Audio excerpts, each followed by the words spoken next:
이번 11화는 릴리아나의 이름회와 분노전의 마무리, 그리고 지난 10화에서 스바루가 네굴루스의 권능을 알아챈 이유에 대한 내용으로 한 화가 마무리되었습니다. 먼저 이름회란, 말 그대로 작가님께서 한 인물의 서사를 자세히 알려주시는 회인데, 보통 사건의 공략의 핵심이 될 인물이나 앞으로 작품에 더 이상 등장하지 않을 인물 등을 대상으로 하죠. 애니를 기준으로 지금까지 이름회가 있었던 인물은 램, 비렐름, 오토, 그리고 이번 3기에서 릴리아나가 추가되었습니다. 지난 10화에서 프리실라가 시리우스에게 치명타를 맞게 되었는데 어째서인지 프리실라에게는 아무런 상처가 없었습니다. 그 대신 프리실라의 목걸이에 박혀있는 3개의 보석 중 하나가 깨지게 되었죠. 그녀의 목걸이 보석은 소유자의 데미지를 대신 받아주는 미티어였는데 사치스러운 프리실라가 비싸다고 한 것을 보면 터무니없는 가격임을 짐작할 수 있습니다. 시리우스는 분노한 프리실라를 보며 분노는 나쁜 감정이라며 세상에는 기쁨만이 가득해야 한다고 주장합니다. 이는 권능으로 타인의 마음을 조종하며 강제로 공감하게 만드는 자신의 행위를 정당화하는 것이었죠. 이에 릴리아나가 그녀의 의견을 전면 부정하자 시리우스는 무의식적으로 릴리아나에게 공격을 가합니다. 이는 시리우스가 가진 이중성을 제대로 보여주는 것이었죠. 프리실라는 시리우스의 불꽃으로 가득한 수문을 양검을 사용하여 자신의 불꽃으로 뒤덮습니다. 양검의 불꽃은 프리실라가 태우고자 하는 대상만 태우기에 릴리아나에게는 그 불꽃이 닿지 않았죠. 프리실라에게 화려한 무대를 선사받은 릴리아나는 수문 위에 올라가 시리우스의 권능에 지배당한 시민들을 깨우기 위해 노래를 시작합니다. 그녀가 부를 노래는 아침 노을을 앞지르는 하늘, 그녀의 사연이 담긴 노래였죠. 릴리아나의 일족은 대대로 세상을 떠돌며 공연을 하는 음유시인이었습니다. 하지만 그녀가 13살이 되었을 무렵 가족과의 음악성 차이로 가출을 하였고 음유왕이 되겠다는 목표로 세상을 떠돌기 시작했죠. 하지만 그녀의 생각과 달리 세상은 만만치 않았고 몇 년 동안이나 힘든 생활을 계속합니다. 자신의 노래조차 사람들에게 인정을 받지 못하고 낙천적이던 릴리아나는 인생 처음으로 큰 좌절을 맛보게 되었습니다. 하지만 그녀가 좌절을 맛보았던 밤도 다음날 아침 햇살과 함께 사라지게 되었는데 이것을 보며 릴리아나에게 큰 영감이 떠오르게 되었죠.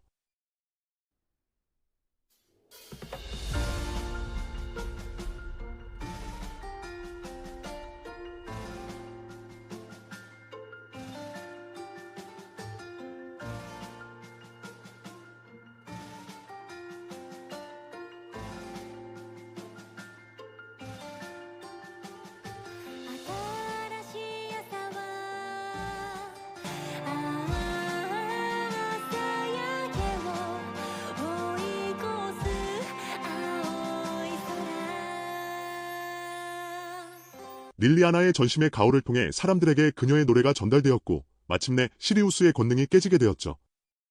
작가님께서 밝히시기를 권능은 가호의 상위 능력이라고 하셨지만 이때만큼은 릴리아나의 재능이 시리우스의 권능을 뛰어넘은 것으로 보이네요. 릴리아나가 노래를 부르는 동안 방어에만 전념하던 프리실라는 권능이 해제되자 마침내 자신의 본실력을 발휘합니다. 프리실라는 사랑은 하나가 되는 것이라고 주장하는 시리우스에게 사랑은 다를 수 있다는 것을 너그럽게 받아들이는 것이라고 일침하며 그녀에게 깊이 파고듭니다.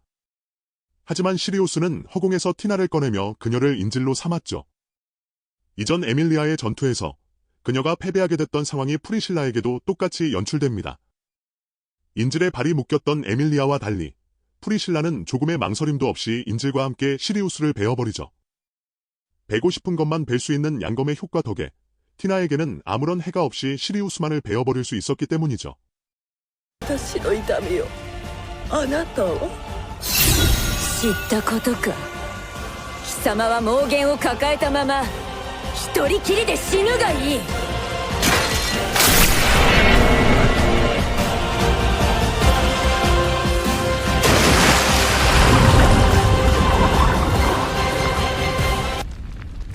日照が終わり日輪が陰ったか。悪運の強い俗悪め。 프리실라는 시리우스에게 최후의 일격을 날리지만 마지막 순간 양검의 일륜이 지며 시리우스의 생존이 암시됩니다. 참고로 양검의 일륜이 진 것은 시간이 밤인 것과는 관계가 없으며 작가님께서도 그런 설정의 검이 아니라고 밝히셨죠.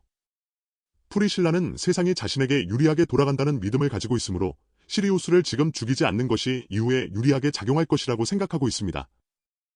자신의 역할을 훌륭하게 끝내고 수로에 가라앉던 릴리아나에게 키리타카가 뛰어듭니다. 시리우스에게 죽었을 것이라고 생각했던 키리타카가 이전화에서 프리실라가 했던 추측대로 무사히 살아있었던 것이죠. 이렇게 분노전이 마무리된 한편 스바루는 네굴루스에게 자신의 추리의 근거를 설명해줍니다. お前ら滞在司教の名前は俺の故郷の星の名前と一緒だ。でその権能も星の名前の語源と関係してる。ペーテルギウスの語源はジャウザーの手、つまり見えざる手だ。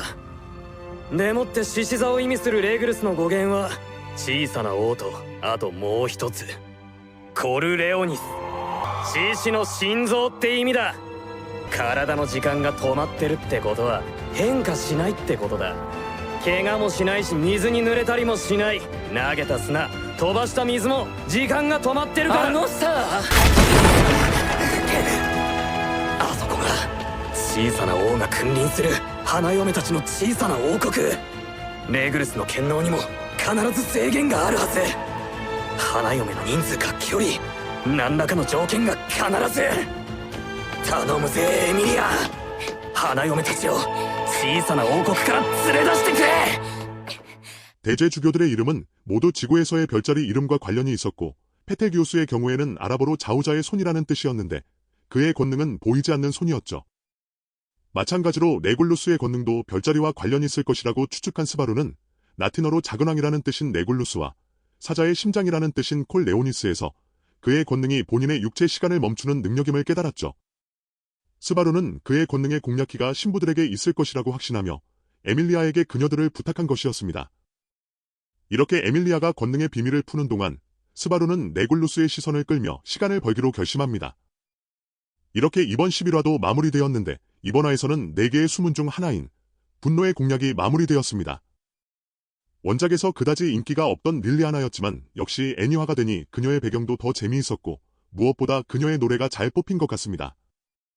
참고로 한참 뒤의 이야기이지만 그녀가 이번 화에서 부른 아침 노을을 앞지르는 하늘은 이후 8장의 중요 장면에서도 재등장할 예정이니 원작을 읽을 생각이 있으신 분들이라면 이 곡의 제목을 기억해 두시는 것도 좋을 것 같습니다.